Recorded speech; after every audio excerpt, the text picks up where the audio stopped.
Hello everyone, in this video we are going to discuss some of the mistakes which I had made during my CA journey, right from CPT to IPCC to CA final, and what are the learnings of mine from these mistakes. The main motive of creating this video is that you can avoid these mistakes which I had done in my life, and you can learn from the mistakes which I had made during my CA journey. So let's watch this entire video in order to understand the mistakes which I had done during my CA journey so that you can avoid and you can learn from these mistakes as well.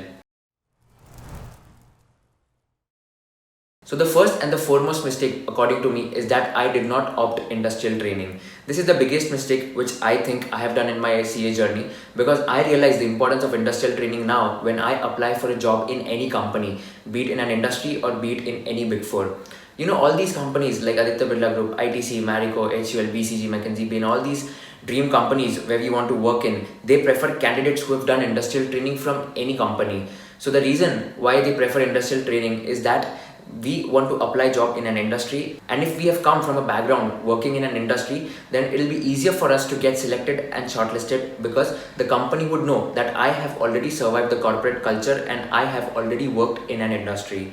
So this is the preference of companies, and therefore they think that this particular candidate knows how an industry works and therefore he can perform well as compared to other candidates who have zero knowledge about how the industry works. So this is the biggest mistake which I have done during my CA journey, and I regret that I did not go for industrial training. The only reason I did not opt for industrial training was that the leave period in an industry is only 3.5 to 4 months. So I thought that the leave is very less as compared to a normal leave period of 4.5 to 5 months in a big four or in a mid-sized firm, and that was the main reason I did not do industrial training. But trust me guys, you can do industrial training and you can plan your studies accordingly so that you can finish your entire studies 4 months before your examination, and during the last 4 months it's more than sufficient time for you to get a rank in your CA finals as well. Because even I had received a leave of 4 months, and trust me, I had studied very much during those last 4 months, which matters as compared to the studies of the entire 2.5 years during your articleship days. So this was the first mistake. The second mistake is that I joined coaching for all the 8 subjects, which according to me was not necessary and it was not needed at all. So I have also made a video in which I had stated that which subjects should you join coaching for your CA finals. So you can click on the I button and you can get to know what are some of the subjects where you don't need to join coaching. So according to me, theoretical subjects like law, auditing or risk management, these could have been done by myself.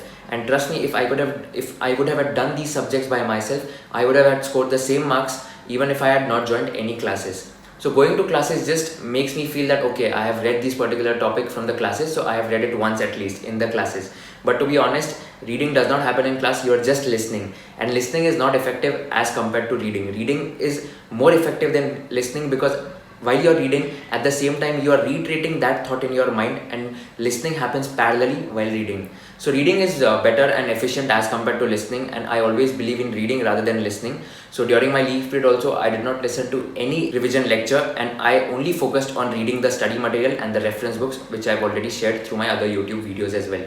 So don't join coaching for all the subjects. If you think that you really need to join coaching and you really need to understand the topic, then only join that particular coaching.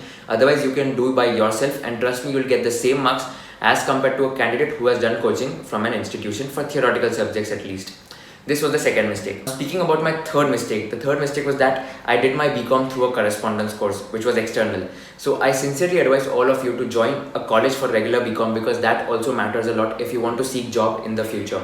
Now, few of the companies which didn't shortlist me, I tried to approach them and I tried to ask the HR that what is the reason, why aren't they shortlisting me, despite the fact that I had ranks in all my examination, that is CPT, IPCC and CA finals, and I also had a good track record of extracurricular activities. The HR told me that you did your articleship from a mid-sized firm and you did your BCom from Correspondence. These were the only 2 reasons which the HR told that we have not shortlisted you, otherwise your profile is very good. So doing BCom from a regular college matters a lot, and it impacts on your resume, because in your college there are a lot of activities or events which happen, and if you are willing to volunteer in those events or participate in those events, you can mention them on your resume, and companies would get to know that you are an all-rounder type of a candidate and not just a bookworm.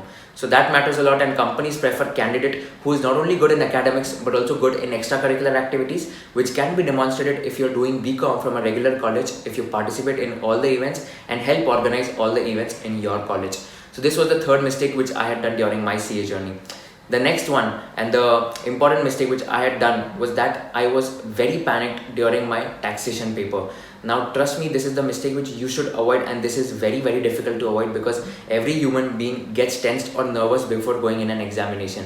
Just think as if you've given so many hours during your previous 4.5 months. You have to give your best during those 3 hours, and trust me, you can give your best during those 3 hours by thinking that you've given a lot in last 4.5 months. So don't panic and don't stress at all. Even if you don't know an answer to a question, trust me, solve those questions which you're comfortable of, and automatically you'll get the answer of those questions which you weren't aware of. This has happened with me, and trust me, in taxation paper I was so stressed and I was so nervous because I did not know the answer of one question. I ended up spending 45 to 50 minutes on that first question itself, which was compulsory question, and I did not complete my entire tax paper. So taxation was the first paper which I didn't complete a full 100 marks, and I only attempted 94 marks of taxation. So I had this target in my mind that I'm going to attempt 100 marks of each and every paper. Even if I don't know the answer, I'm going to write some or the other thing so that I can at least secure 1 or 2 marks out of 4 or 8 marks. So this was the mistake which I did in taxation paper, and I genuinely advise all of you to avoid stress and avoid tension, because this is only going to hamper your performance. If you take tension or if you are just nervous without any reason, that is ultimately going to create more tension in your soul and in your mind, and even while writing the paper you would just be stressed enough and you will not get the answers of those questions where you knew the answers of those questions. So trust me, avoid stress and avoid panic, because if you panic, it's going to hamper your performance and it is going to hamper your marks in the end. The last mistake which I think was that I did not exercise regularly and I did not take care of my health the way I do it now. So trust me, exercising or meditating or going for jogging for at least 15 to 20 minutes daily, even during your articleship days as well as leave period, matters a lot, and they are going to refresh your mind and rejuvenate your body from top to bottom. So trust me, if you want to increase your efficiency even in work or in studies, you ought to exercise or you ought to meditate, because meditation would increase your concentration and focus, and exercise will just increase your efficiency by refreshing your soul from top to bottom. So this is the mistake which I did during my articleship days. I was too lazy to wake up in the morning during my articleship days, but during my leave period I somehow managed to wake up at 5 a.m. in the morning. But even during my articleship days, I did not get time, or I did not want to exercise or focus more on my health, because I was prioritized towards my academics and extracurricular activities. So trust me, you need to maintain a work-life balance. Like, you have to manage your work, you have to ensure that you manage your studies as well, you have to take care of your health, you have to take care of your family. Like, this is a course which will teach you how to maintain equilibrium in all these 4 aspects, and that is the reason I highly recommend CA course to each and every student, because this course is going to teach you how to maintain equilibrium between your academic and professional life. No other course, according to me, would teach you how to maintain the balance between these two at such an early age of 17 or 18 years when you're joining your articleship firm. So these were some of the mistakes which I had done during my CA journey, and I hope that you avoid these kind of mistakes and you take the necessary learnings from these mistakes so that you can prosper in your life.